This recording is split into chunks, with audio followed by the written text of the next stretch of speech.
സംസ്ഥാന വ്യാപകമായി മഴയ്ക്ക് സാധ്യതയുണ്ട്. അടുത്ത 3 മണിക്കൂർ എല്ലാ ജില്ലകളിലും മഴ മുന്നറിയിപ്പാണ്. 9 ജില്ലകളിൽ യെല്ലോ അലർട്ട് പ്രഖ്യാപിച്ചിട്ടുണ്ട്.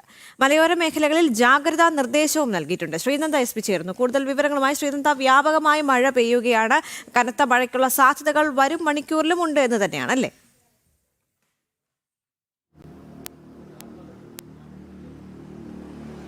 തീർച്ചയായിട്ടും ദേവിക, വരും മണിക്കൂർ സംസ്ഥാനത്തെ എല്ലാ ജില്ലകളിലും അതിശക്തമായ മഴയായിരിക്കും, ഇടിമിന്നലോട് കൂടിയ ശക്തമായ മഴയായിരിക്കും ഉണ്ടാവുക എന്നൊരു മുന്നറിയിപ്പാണ് കാലാവസ്ഥാ കേന്ദ്രത്തിൽ നിന്നും ലഭ്യമാകുന്നത്. ഇന്ന് 9 ജില്ലകളിലാണ് യെല്ലോ അലർട്ട് പ്രഖ്യാപിച്ചിരിക്കുന്നത്. തിരുവനന്തപുരം, കൊല്ലം, പത്തനംതിട്ട, മലപ്പുറം, കോഴിക്കോട്, വയനാട്, കണ്ണൂർ, കാസർഗോഡ് ജില്ലകളിലാണ് അലേർട്ടുകൾ നൽകിയിട്ടുള്ളത്. എന്നാൽ അടുത്ത വരുന്ന 3 മണിക്കൂറിൽ അതിശക്തമായ ഇടിയോടുകൂടിയ മഴയായിരിക്കും ജില്ലയിൽ ഉടനീളം ഉണ്ടാവുക എന്നൊരു മുന്നറിയിപ്പ് നൽകുന്നുണ്ട്. അതുപോലെ 40 മുതൽ 50 കിലോമീറ്റർ വരെ വേഗതയിൽ ശക്തമായ കാറ്റിനുള്ള സാധ്യതയുണ്ടെന്നും ന്യൂനമർദ്ദം ശക്തി പ്രാപിക്കുകയാണ് എന്നൊരു മുന്നറിയിപ്പ് കൂടി കാലാവസ്ഥാ കേന്ദ്രം നൽകുന്നുണ്ട്.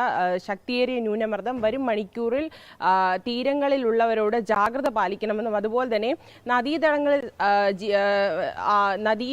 തീരത്ത് താമസിക്കുന്നവരോട് പ്രത്യേക ജാഗ്രത പാലിക്കണമെന്നുമുള്ള ഒരു നിർദ്ദേശം നൽകുന്നുണ്ട്. കാരണം നദിയിലെ വെള്ളം ഉയരാനുള്ള സാധ്യതകൾ കണക്കിലെടുത്താണ് ഇത്തരത്തിലൊരു നിർദ്ദേശവും കാലാവസ്ഥാ കേന്ദ്രത്തിൽ നിന്നും ലഭിക്കുന്നത്. മലയോര മേഖലയിൽ പ്രത്യേക ജാഗ്രതാ നിർദ്ദേശങ്ങളൊക്കെ തന്നെ നൽകിയിട്ടുണ്ട്.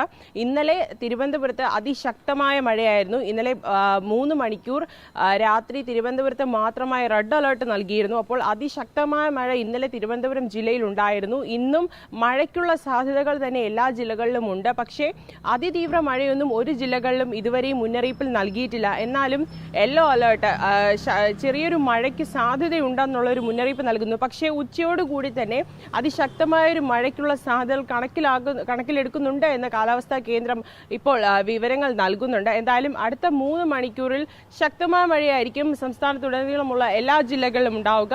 തീരങ്ങളിൽ ഉള്ളവർ ജാഗ്രത പാലിക്കണം. അതുപോലെ തന്നെ കള്ളക്കടൽ പ്രതിഭാസത്തിനുള്ള സാധ്യതയുണ്ട്. ചക്രവാത ചുഴി അതിതീവ്ര ന്യൂനമർദ്ദമായി മാറാനുള്ള സാധ്യതകൾ വരും മണിക്കൂറിൽ കണക്കിലെടുക്കേണ്ടതുണ്ട് എന്നുകൂടി മുന്നറിയിപ്പിൽ നൽകുന്നുണ്ട്. മത്സ്യബന്ധനത്തിന് ഇപ്പോഴും വിലക്കുകൾ ഏർപ്പെടുത്തിയിരിക്കുകയാണ്.